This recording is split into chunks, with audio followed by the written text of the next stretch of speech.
Hello students. So in this lecture we will study about mechanism of chip formation and what are various types of chips. So सबसे पहले हमारा होगा क्या mechanism है chip formation का और फिर तीन तरह की चिप्स हैं discontinuous chips continuous chips continuous chips with built up edge BUE is built up edge तो सबसे पहले हम पढ़ें what is the mechanism of chip formation. The basic mechanism of chip formation is same regardless of the base material. chip जो form होती है वो actually share of होती है और फिर डिफॉर्म होती है. शेयर ऑफ शेयरिंग फोर्स हमें पता है. अगर ये एक हमारा ब्लॉक है और इसको हम बेस से ऐसे होल्ड करें and then if you apply force on this top surface in particular direction then it will get deform. ये डिफॉर्म हो जाएगा इस तरीके से. ये आप नई जो डिफॉर्म होने के बाद जो शेप होगी वो ये कुछ इस तरह की होगी.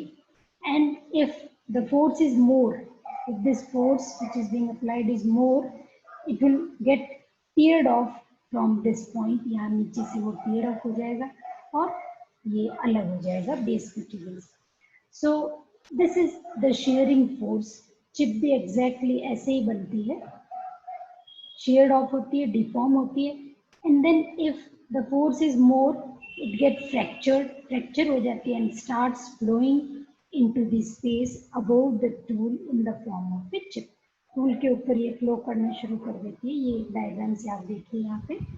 सो दिस द टूल, ये वर्क पीस है और ये हमने डेप्थ ऑफ कट दी है. तो अगर फोर्स यहाँ लग रहा है तो ये यहाँ से शेयर ऑफ हो जाती है इस जगह से और ये मटेरियल डिफॉर्म होके ये चिप टूल के ऊपर फ्लो होना चालू हो जाता है. अब डिपेंड करता है ये मटेरियल कैसा है. डक्टाइल है तो लंबा चलता चला जाता है. अगर ब्रिटल है तो फिर ये छोटे छोटे टुकड़ों में फ्रैक्चर हो जाता है. फिर आगे मटेरियल आता है फिर वो भी फ्रैक्चर हो जाता है. सो इस तरीके से छोटे छोटे टुकड़ों में ये टूटता जाता है और मशीनिंग होती जाती है. सो यहाँ दो शेयर जोन हम बोल रहे हैं. ये शेयर जोन बोल रहे हैं. शेयर जोन का मतलब है जहाँ शेयरिंग फोर्स लग रहा है. शेयर जोन एक तो ये प्राइमरी हो गई जहाँ से चिप फॉर्म हो रहा है जो हम चाह रहे हैं. दूसरा ये एक सेकेंडरी शेयर जोन भी है. वो जब ये चिप इसके ऊपर से फ्लो हो रही है तो ये टूल पे फोर्स लगा रही है. टूल के अपर प्लेन के ऊपर फोर्स लगा रही है. सो इसके भी कुछ इफेक्ट्स होते हैं वो हम आगे पढ़ेंगे. सो ये इसको हम बोल रहे हैं सेकेंडरी शेयर जोन. सो दो जगह शेयरिंग फोर्स लग रहा है, primary shear zone and the secondary shear zone. So this the mechanism of chip formation. तो ये चिप कैसे फॉर्म होता है? It is when as the cutting tool engages the workpiece, the material directly ahead of the tool is sheared. shearing force लग रहा है, shear होता है, deform होता है, फिर फोर्स बहुत ज़्यादा होता है तो वहाँ से फ्रैक्चर हो जाता है and it starts flowing. So plastic deformation होता है. अब प्लास्टिक डिफॉर्मेशन में लिमिट जो मटेरियल की लिमिट क्रॉस हो जाती है तो टूट जाता है. exceeds its elastic limit it will break, else it will flow in the form of a continuous chip. Then let's come to the types of chips. First one is discontinuous chip. नाम से पता चल रहा है discontinuous. जो chip है it may continuously flow as we have discussed earlier. ये continuously flow कर सकता है. then आगे जाके इस तरह से coiling चालू हो जाती है इसकी. सो ये एक तरह की चिप हो गई. दूसरे में इट में ब्रेक. हम कौन सी की बात कर रहे हैं? दूसरे वाले की बात कर रहे हैं. और ये किस तरह के सब मटेरियल में प्रोड्यूस होती है? ये प्रोड्यूस होती है कास्ट आयरन में, हार्ड ब्रास में. मेनली जो ब्रिटल मटेरियल होते हैं उनकी अगर हम मशीनिंग करें तो डिसकंटिन्यूस चिप फॉर्म होता है। ये पहली कंडीशन है, या तो मटेरियल ब्रिटल हो, ये पहली कंडीशन है, या फिर कटिंग कंडीशंस पुअर हो, तब भी डिसकंटिन्यूस चिप फॉर्म होता है। सो ये ऐसा कब हो पाता है, कब होता है, जब brittle material like cast iron, brass, इस तरह के जो मटेरियल होते हैं इनमें होता है।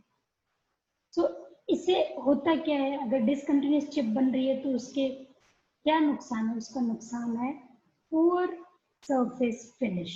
सरफेस फिनिश प्रोड्यूस होती है वो पुअर होती है, तो हम चिप जो है वो डिसकंटिन्यूस नहीं चाह रहे, सेगमेंटेड चिप नहीं चाह रहे हैं, हम गुड सरफेस फिनिश के लिए कंटिन्यूस चिप चाह रहे हैं। ये देखिए डायग्राम से भी तीनों तरह की चिप्स को यहाँ समझाया गया है।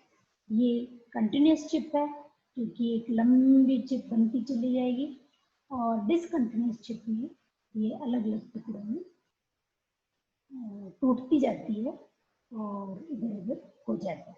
और तीसरा जो है वो है built up as.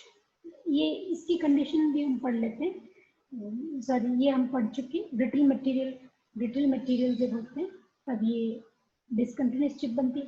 Continuous chip कब बनती है, यहाँ डिसकंटिन्यूस चिप का एक फायदा है, एक नुकसान तो ये है कि सरफेस फिनिश पुअर है।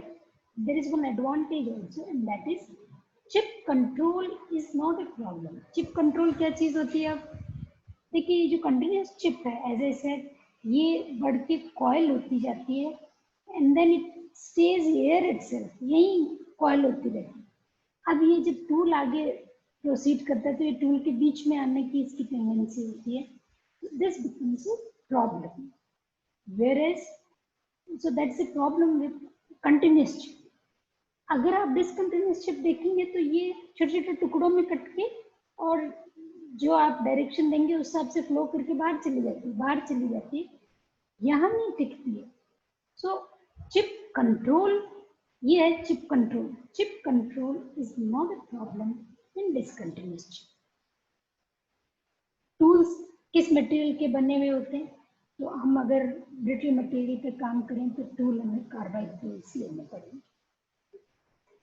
Then come to continuous chip. Continuous chip कौन से मटेरियल से बनती है, अगर हम मशीनिंग मीडियम या हाई कार्बन स्टील या अलॉय स्टील पे काम करेंगे तो long continuous chips, continuous ribbon type form में चिप्स प्रोड्यूस होती हैं, और continuous chip is considered as ideal for efficient cutting because it gives better surface finish।